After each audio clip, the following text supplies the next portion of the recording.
कलयुग का जो प्रभाव है ये सबकी बुद्धि में पड़ेगा। जैसे गर्मी है तो किसको नहीं पड़ रही, अब जो एसी में बैठा है उसको वो ताप समझ में नहीं आएगा। ऐसे ही एसी है भगवान नाम। जो भगवान नाम का निरंतर आश्रय लिए हुए निरंतर नाम जप कर रहा है उसके ऊपर कलयुग का प्रभाव नहीं पड़ेगा।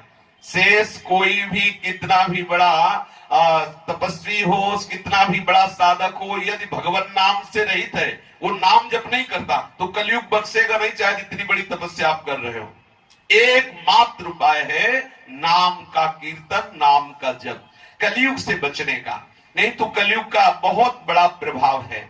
कलयुग में जिसके पास धन होगा उसी को लोग कुलीन कहेंगे। सदाचारी और सद्गुणी और समाज में प्रतिष्ठित वही माना जाएगा जो धनी होगा, चाहे जितना गंदा आदमी हो। यदि उसके पास अधिक धन है तो समाज में उसकी प्रतिष्ठा होगी और व्यवहार में उसका सम्मान किया जाएगा। जानते हैं कि 4 हिंसा किए हैं तो जानते उसका कैसे सम्मान होता है। बोले पता है तुम्हें कैसा आदमी, बड़ी धाक है, 4 मर्डर किए हुए। अब आप बोलो निंदनीय आदमी की वंदना की जाएगी, ये कलयुग का प्रभाव। बोले जानते हो बहुत चतुर है, न जाने कितनों को बेवकूफ बना दिया। अरे ऐसे आदमी की निंदा होनी चाहिए कि सम्मान, तो उसका सम्मान होगा। ये कलयुग का प्रभाव है। कलयुग में सत्यता, पवित्रता, क्षमा, दया, आयु, बल, स्मरण शक्ति, इन सब का लोप होता चला जाएगा। देखो कैसे, बिल्कुल अभी तो 5000 वर्ष ही हुए हैं। जिसके हाथ में शासन होगा वो धर्म और न्याय की व्यवस्था के अनुसार नहीं चलेगा, अपने अनुकूल व्यवस्था के अनुसार चलेगा। जिसके हाथ में शासन होगा वो मनमानी आचरण करेगा। विवाह संबंध के लिए कुलशील योग्यता आदि की परवाह नहीं करेंगे। देखो जो शास्त्र में लिखा है वही हो रहा है, ये कलयुग का प्रभाव है। युवक युवती की पारस्परिक रुचि से ही संबंध माना जाएगा, ना कि शास्त्र या कुल परंपरा आदि से। व्यवहार की निपुणता, सच्चाई या ईमानदारी से नहीं माना जाएगा। जो जितना छल कपटी दंभी होगा वो उतना ही व्यवहार कुशल माना जाएगा। ब्राह्मण की पहचान नष्ट हो जाएगी। कहां रह गया अब ब्राह्मण बालकों का यज्ञोपवीत केवल एक संस्कार मात्र होता है ब्याह के समय। वो भी वो थोड़ी देर पहन के खूंटी में टांग देते हैं, प्रवाहित कर देते हैं। कोई महत्ता नहीं रह गई। ना तो त्रिकाल संध्या है, न वैदिक मंत्रों का जाप है, न पवित्रता है, भ्रष्ट आचरण है। ब्राह्मण होकर शराब पिए, ब्राह्मण होकर के त्रिकाल संध्या न करे, सोचो कितने बड़े बड़े अपराध की प्रवृत्तियां उदय हो रही। कलिकाल का प्रभाव है। स्त्री और पुरुष की श्रेष्ठता का आधार उनका शील संयम न होकर केवल रति कौशल रहेगा। वस्त्र, दंड, कमंडल आदि से ही ब्रह्मचारी, सन्यासी आदि आश्रमों की पहचान होगी। एक दूसरे के बाह्य चिन्हों को स्वीकार कर लेना ही आश्रम में प्रवेश माना जाएगा, ना कि तपस्या या सात्विक सद्गुण या भजन। केवल बाहरी वेश परिवर्तन ही साधुता का प्रतीक होगा। जो जितना घूस देने में समर्थ है उसे उसी को न्याय मिलेगा। जो जितना धन खर्च कर सकता है उसी की समाज में प्रतिष्ठा होगी। जो घूस नहीं दे सकता, जो धन से असमर्थ है, उसको न्याय मिलना मुश्किल हो जाएगा। अदालतों से ठीक ठीक न्याय ना मिल सकना। बोलचाल में जो जितना चालाक होगा वो उतना ही बड़ा विद्वान पंडित माना जाएगा। जो शास्त्र कह रहा है वही आज हो रहा है वर्तमान में। असाधुता की पहचान होगी गरीब होना। जो गरीब है वही असाधु है, और जो धनी है जितना दंभ कर ले, जितना पाखंड कर ले, वो उतना ही बड़ा साधु माना जाएगा। जितना नाटक दिखा सके उतना ही साधु बड़ा माना जाएगा। शास्त्रीय विधि विधान संस्कार आदि की कोई परवाह नहीं करेगा। सुंदर बाल संवार लिए, कपड़े संवार लिए, यही स्नान माना जाएगा। लोग दूर के तालाब को तीर्थ मानेंगे और निकट के महामहिमा में गंगा, गोमती आदि तीर्थों की अवहेलना कर देंगे। सिर पर बड़े बड़े बाल रखाना, उनको सुंदर सजाना, यही सुंदरता का चिन्ह रह जाएगा। सबसे बड़ा पुरुषार्थ होगा जैसे भी बने पेट भरने की व्यवस्था हो जाए, यही पुरुषार्थ होगा। जो जितनी ढिठाई से बात कर सके उसे उतना ही सच्चा माना जाएगा। चतुराई का सबसे बड़ा लक्षण होगा कि तुम कैसे किसकी कितनी बेईमानी कर लेते हो, उतने तुम महान पुरुष हो।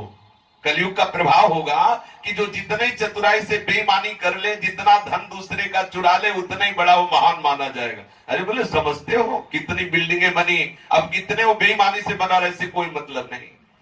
धर्म का सेवन केवल यश के लिए किया जाएगा, केवल लोग बड़ाई करें कि बड़े धर्मात्मा पुरुष ने पौशाला खुलवाया है, देखो साधु सेवा करते हैं, देखो बंगला बनाते हैं, ये सब उसका उद्देश्य होगा यश, ना कि भगवत प्रसन्नता। कलिकाल में ऐसे दोष प्रकट होंगे कि सबके शरीर छोटे होने लगेंगे, भोग वासना बढ़ जाएगी, शरीर रोग से ग्रस्त होंगे, वर्ण और आश्रम धर्म बतलाने वाले शास्त्र गुप्त हो जाएंगे, और जो पाखंडी लोग हैं वो शास्त्रों का अर्थ अपने हिसाब से करेंगे। सामने शास्त्र रखा है, अब स्वयं भजन है नहीं, अनुभूति है नहीं, तो वो अपने जैसे हमारी वासनाओं की पूर्ति हो वैसे शास्त्र का अर्थ बताएंगे। जो हिंसा, झूठ, निरपराध लोगों को दंड देना, चोरी करना, ये सब वृत्तियां बढ़ने लगेंगी। चारों वर्ण शूद्र के समान हो जाएंगे, गौएं बकरियों की तरह हो जाएंगी, बहुत कम दूध देने वाली हो जाएंगी, गौओं का आदर खत्म होने लगेगा। आप देखो कुत्ते पाले जाते हैं घर में, कुत्तों को बिस्कुट पवाया जाता है, महकुआ साबुन लगाया जाता है, और कार में डॉली कह के चुम्मी लेते हुए बैठाल के डुलाया जाता है, और गाय को डंडा अगर दरवाजे खड़ी हो जाए तो डंडा मार के भगा दिया जाता है। ये कलयुग मुक्का महाराज का प्रत्यक्ष देखो प्रभाव। जो गऊ समस्त देवताओं के द्वारा भी वंदनीय है, अगर वो एक ग्रास के लिए दरवाजे पे खड़ी हो तो हम डंडा मार के भगा देंगे। और भय क्या है, कहीं गोबर न कर दे, क्योंकि गोबर परम पवित्रता का स्वरूप है और वो अपवित्र हृदय वाले हैं, तो डरते हैं कहीं गाय पेशाब न कर दे, क्योंकि सारे तीर्थ उसके पेशाब में वास करते हैं। गाय कोई साधारण गाय का गोबर और मूत्र परम पवित्र है। जब पहले दीक्षा दी जाती थी तो पंचगव्य पिलाया जाता था, गाय का दूध, गाय का घी, गाय का दही, गाय का गोबर, गाय का मूत्र, ये पंचगव्य है। इसके पाने से कितना भी पतित हो पावन हो जाता है। तो आज गाय दरवाजे पे खड़ा होती है तो डंडा मारा जाता है, भगा दिया जाता है, और कुत्ते को प्यार किया जाता है। कैसा समय आ गया है। अभी तो 5,000 वर्ष का है, 4,32,000, क्या क्या होगा। और जो घर गृहस्थी वाले हैं वो केवल भोग सामग्री संपन्न करना, एकाग्रता से कैसे भोग सामग्री एकत्रित हो और भोग भोगना, बस इतना ही केवल रह जाएगा। हमारे जीवन का लक्ष्य भगवत प्राप्ति है, अतिथि सत्कार है, साधु सेवा है, ये सब भाव हटते चले जाएंगे। धान, जौ, गेहूं आदि ये बहुत छोटे छोटे पौधे होंगे और अन्न भी जहरीला होने लगेगा। देखो फेंका जाता है जहर, ये जो शरीरों में रोग हो रहे हैं, अन्न में जो खाद लगाई जाती है, जहर छिड़का जाता है, उसका प्रभाव अन्न में होता है, शरीरधारियों के ऊपर उस अन्न का प्रभाव पड़ता है। वृक्ष में अधिकांश छोटे छोटे पौधे रह जाएंगे, कटीले रह जाएंगे। जो बड़े बड़े वृक्ष रस वाले फल देने वाले हैं वो सब अंतर ध्यान होते जाएंगे। ऐसा हो रहा है, बड़े बड़े आम के वृक्ष सूख रहे हैं और नकली छोटे छोटे हो जो अब वो पौधे बढ़ रहे हैं। बादलों में बिजली तो चमकेगी परंतु वर्षा नहीं होगी। गृहस्थों के दरवाजे पर साधु और अतिथि का सत्कार नहीं होगा। ब्राह्मण वेद ध्वनि से रहित हो जाएंगे और एक समय ऐसा आएगा कि जनसंख्या घटती चली जाएगी, सूने सूने गांव हो जाएंगे। कलयुग का ऐसा प्रभाव कि मनुष्य गधे जैसा स्वभाव वाला हो जाएगा, केवल विषयों को भोगना और विषयों का बोझा ढोना, ना शास्त्र से मतलब है ना संतों से मतलब है। कलयुग का ऐसा प्रभाव कि समस्त धर्म लुप्त हो जाते हैं, लोग पाप में रति करते हैं। सदग्रंथ केवल रखे रहते हैं, कोई सदग्रंथों को पढ़ करके अपने आचरण में नहीं उतारता। दंभी लोग, पाखंडी लोग, कंचन कामनी की लालसा रखने वाले लोग शास्त्रों का अर्थ बताने लगे हैं, कल्पना करके बहुत अलग से पंथ निकाल लेते हैं। सभी लोग मोह के बस हो गए हैं, शुभ कर्मों को लोभ ने हड़प लिया है। हे ज्ञान के भंडार गरुण जी महाराज, मैं कलयुग के धर्म कहता हूं, इनको सुनो। हरि भजन के प्रताप से इन आचरणों से बच जाओ तो कलयुग का प्रभाव आपके ऊपर नहीं पड़ेगा। कलयुग में कोई वर्ण धर्म नहीं मानता। मैं ब्राह्मण हूं, क्षत्रिय हूं, वैश्य हूं, शूद्र हूं, यदि अपने वर्णाश्रम धर्म से चलोगे तो तुम्हें इनसे वैराग्य हो जाएगा और प्रभु के चरणों में अनुराग हो जाएगा। पर कलयुग का ऐसा प्रभाव कि कोई अपने वर्णाश्रम धर्म की मर्यादा से नहीं चलता। ये वर्णाश्रम धर्म किसी की कल्पना नहीं है, स्वयं भगवान कहते चातुर्वर्णम मया सृष्टा, मेरे द्वारा ही चारों वर्णों की सृष्टि हुई है। वेद कहता है ब्राह्मणों सुमुखमासीत बाहु राजन्यः कृतः ऊरु तदस्यद्वैस्यः पदभ्यागुं शूद्रो अजायत। ब्राह्मण भगवान के श्रीमुख से प्रकट हुआ है। यदि वो वेदाध्ययन और भगवत भजन और अपने ठीक ब्रह्मत्व का पालन नहीं करता है तो निश्चित नरकगामी बनेगा। क्षत्रिय भुजाओं से प्रकट हुए हैं, उदर से वैश्य और जंघाओं से चरणों से शूद्र का प्रादुर्भाव हुआ है। सब अपने अपने धर्म का पालन करें तो निश्चित उन्हें वैराग्य हो जाएगा, संसार से भगवत प्राप्ति की योग्यता आ जाएगी। पर कलयुग का ऐसा प्रभाव, कोई वर्णाश्रम धर्म का पालन नहीं करेगा। सब स्त्री पुरुष वेद का विरोध करेंगे, वेद की आज्ञा का पालन नहीं करेंगे। ब्राह्मण अगर वेद पढ़ेंगे भी तो बेचने के लिए, वेद बेचने के लिए। कितने की कथा होगी, बोले इतने की होगी, बेचना है। हम भगवत चर्चा करें, कोई 1 अरब आके चढ़ा दे तो क्या श्री कृष्ण कथा की कीमत 1 अरब हो सकती है क्या? पूरा त्रिभुवन नहीं हो सकता। तो भगवत प्रसाद से जो मिले उससे अपने उदर का पोषण करे। अगर जिसे श्री कृष्ण पर भरोसा नहीं है, धन पर भरोसा है, तो भागवत का अधिकार ही नहीं कहने का। भागवत या भगवत चर्चा करके अगर धन कमाने की लालसा है तो भागवत का रहस्य नहीं जान सकता। क्योंकि शास्त्र तभी अनुभव में आते हैं जब हम शास्त्र की शरण लेकर के, और जिनका यश गान करते हैं शास्त्र, जब हम उनकी प्राप्ति की लालसा करते हैं तो शास्त्र हृदय में प्रकाशित हो जाते हैं। पंडित लोग वेद पढ़ेंगे लेकिन बेचने के लिए। ब्राह्मण वेदों को बेचने में सकुचाएंगे नहीं। राजा प्रजा को खा डालने वाली होगी और वेद की आज्ञा कोई भी नहीं मानेगा। जिसको जो अच्छा लगेगा वही आचरण करेगा। जो ज्यादा डींग मार ले, ज्यादा पंडिताई झाड़े, मिथ्या बोले, उसे ही कहा जाएगा बड़े विद्वान हैं। जो अपनी डींग मार ले और खूब पंडिताई झाड़ ले और खूब मिथ्या बोले, और जो जितना पाखंड रच ले, जितना दम्भ कर ले, उतना ही बड़ा वो संत कहा जाएगा। अब ऐसे हम मंचों पे जाते हैं जैसे नौटंकी वाला अपने को सजा के नहीं जाता मंच पे, प्रभावित करने के लिए लाली लिपस्टिक काजल पूरा फिट करके। अब ऐसे हम भगवत चर्चा करने जा रहे हैं। किनकी? जिनका स्मरण करने से देह सुधि से ऊपर उठा जाता है, उन प्रभु की चर्चा करने के लिए हम ऐसे सजा के अपने को, बोलो किसको रिझाने जा रहे हो, गोविंद को या माया को? उद्देश्य है तो क्या भगवत चर्चा, क्या सत्संग। जब खुद शरीर में आसक्ति है शरीर सजाने में, तो क्या आप शास्त्रों का रहस्य जानेंगे? जब खुद मंत्र नहीं प्राप्त, खुद मंत्र का अनुष्ठान नहीं, खुद भगवत साक्षात्कार नहीं, तो क्या दूसरे को मंत्र, क्या दूसरे को उपदेश। कलयुग में ऐसे ही नाटक बढ़ेगा। जो जितना नाटक कर ले उतना ही बड़ा महात्मा कहा जाएगा। जो जिस किसी प्रकार से दूसरे का धन हरण कर ले वही बुद्धिमान, जो दम्भ कर ले वही बड़ा आचारवान, जो झूठ बोल ले, हंसी दिल्लगी मजाक करना जाने वही गुणवान कहा जाएगा कलयुग में। जो आचारहीन है, जो वेद मार्ग से भ्रष्ट है, ऐसे कलयुग में रहने वालों को ज्ञानी कहा जाएगा, वैराग्यवान कहा जाएगा। आचार भ्रष्ट, शास्त्र विरुद्ध आचरण करने वाले को कहा जाएगा ये बड़े ज्ञानी है, ये बड़े वैरागी है। जिसके बड़े बड़े नख हो, लंबी जटाएं हो, यही पहचान होगी तपस्या की कि ये बड़े तपस्वी है। जो अमंगल वेश धारण किए हुए, अमंगल भूषण धारण किए हुए, भक्ष अभक्ष खाने में कोई सोचते नहीं है, उन्हीं को कलयुग में योगी कहा जाएगा, सिद्ध कहा जाएगा। कलयुग में वही लोग पूज्य होंगे जो जितना आडंबर कर ले, जिनके आचरण दूसरों का अहित करने वाले हैं, उन्हीं का बड़ा गौरव होगा। सम्मान के योग्य वही होंगे जो जितना नाटक दिखा ले। जो मन वचन कर्म से झूठ बोलने में बिल्कुल हिचकाते नहीं है, कलयुग में वही लोग बड़े यहां वक्ता माने जाएंगे। जितना झूठ बोल सको, जितना बात बना सको, वही उतना बड़ा प्रवक्ता माना जाएगा। ब्राह्मण अपड़, लोभी, कामी, आचारहीन, मूर्ख और नीच जाति की व्यभिचारिणी स्त्रियों से व्यभिचार करेंगे। ऐसा कलयुग का बड़ा तांडव होगा कि शूद्र नाना प्रकार के जप तप और व्रत करेंगे और व्यास गद्दी पर बैठ करके पुराणों की कथा कहेंगे। सब मनमाना आचरण, कोई भी नीति को स्वीकार नहीं करेगा। धर्म विरुद्ध सब आचरण होंगे। कलयुग में सब लोग वर्ण संकर और मर्यादा से च्युत होने लगेंगे। वे पाप करते हैं और फलस्वरूप दुख, भय, रोग, शोक और प्रिय वस्तु का वियोग प्राप्त करते हैं।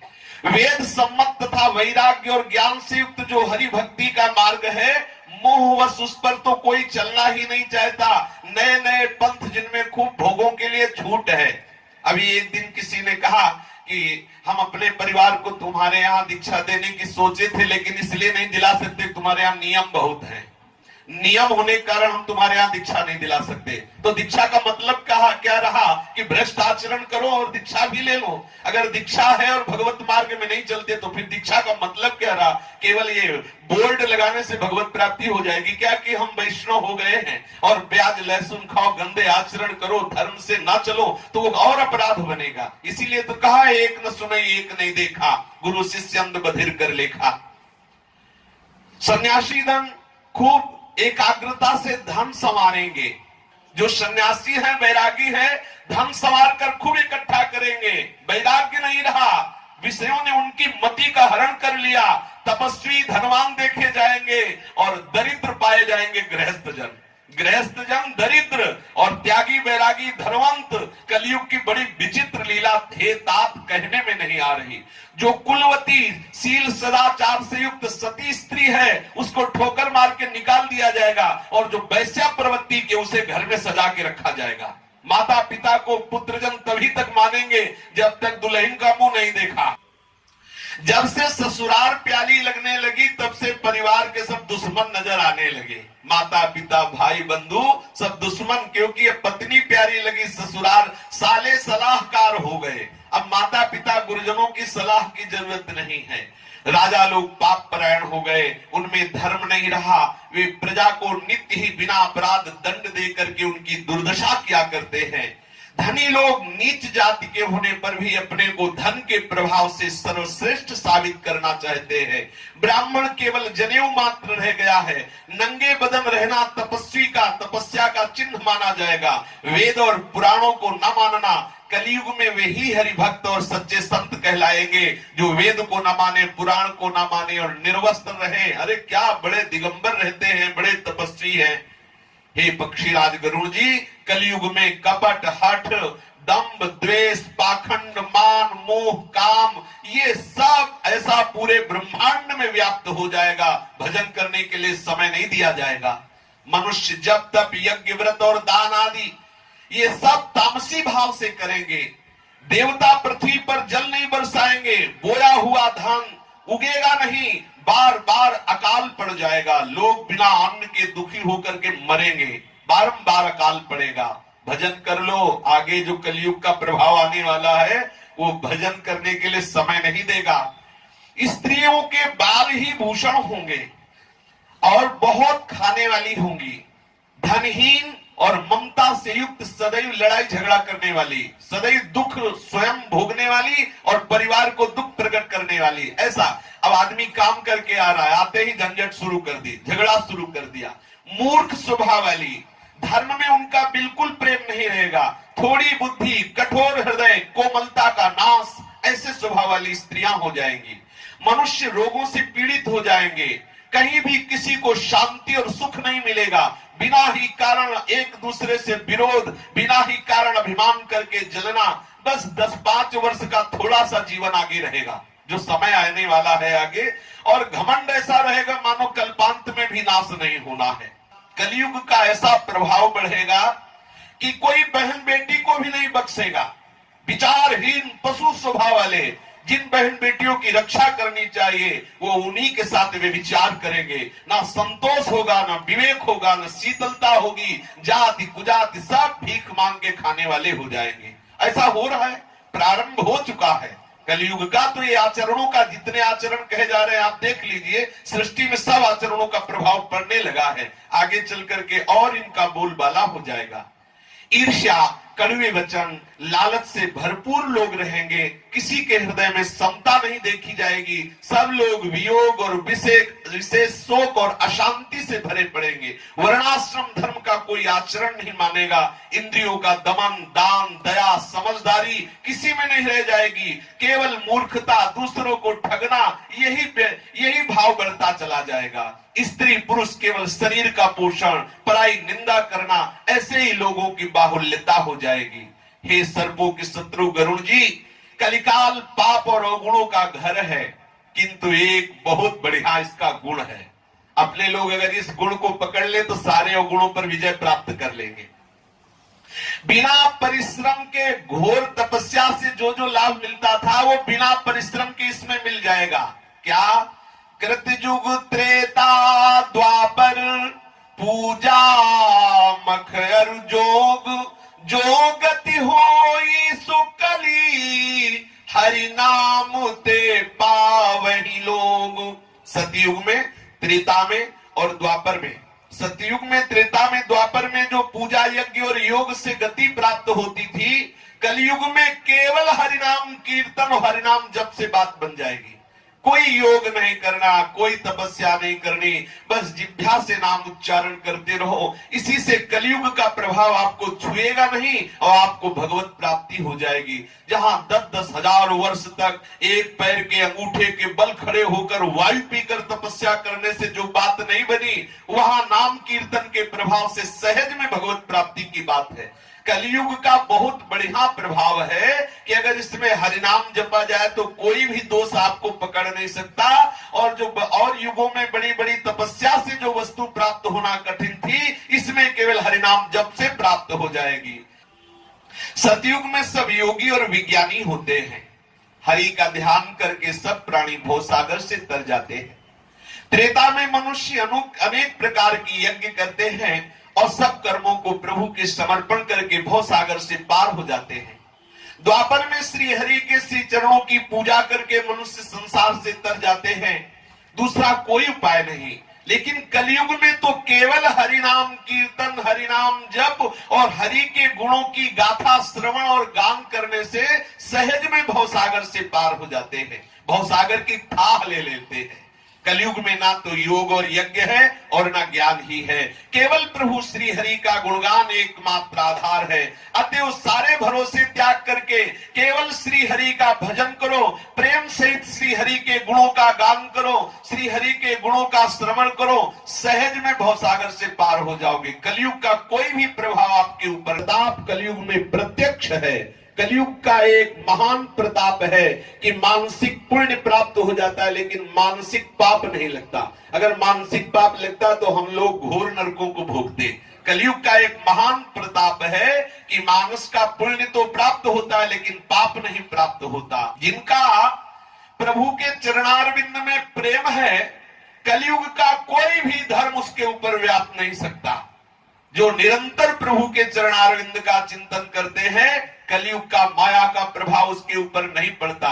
हे पक्षीराज, जैसे बाजीगर का किया हुआ चरित्र इंद्रजाल देखने वालों के लिए बड़ा दुर्गम है, लेकिन जबूरे के लिए वो कोई खास बात नहीं है क्योंकि वो हर रहस्य जानता है। ऐसे जो भगवान का सेवक है, सतत भजन में रहता है, तो ये काल अर्थात कलयुग आदि का प्रभाव, माया आदि का प्रभाव उसे अपने वश में नहीं कर सकता। वो सारा रहस्य जान जाता है। तो प्रभु के प्रताप से इनका प्रभाव न पड़ने का कारण है निरंतर नाम स्मरण। कितनी बढ़िया बात है। हरि माया कृत दोष गुण बिनु हरि भजन न जाहि। बिल्कुल ठीक सिद्धांत है। जब तक आप हरि का भजन नहीं करेंगे तब तक ये माया का प्रभाव, कलयुग का प्रभाव आपको रौंद डालेगा। अगर हरि भजन करोगे तो इसका प्रभाव आपके ऊपर नहीं पड़ेगा। इसलिए सबसे प्रार्थना है, भजिए राम तज काम सब अस विचार मन माही। समस्त कामनाओं का त्याग करके प्रभु के चरणारविंद का चिंतन करो, जिससे कलयुग का कोई भी प्रभाव न पड़े। नहीं तो निश्चित ऐसे कर्म बन जाएंगे जो हमारे मनुष्य जन्म का हेतु भगवत प्राप्ति है, हमें उससे वंचित रहना पड़ेगा। सतत नाम कीर्तन, नाम जप, प्रभु की चर्चा श्रवण, प्रभु की चर्चा करना, यही कलयुग का प्रधान साधन। शेष चर्चा आगे। श्री राधा वल्लभ लाल की जय।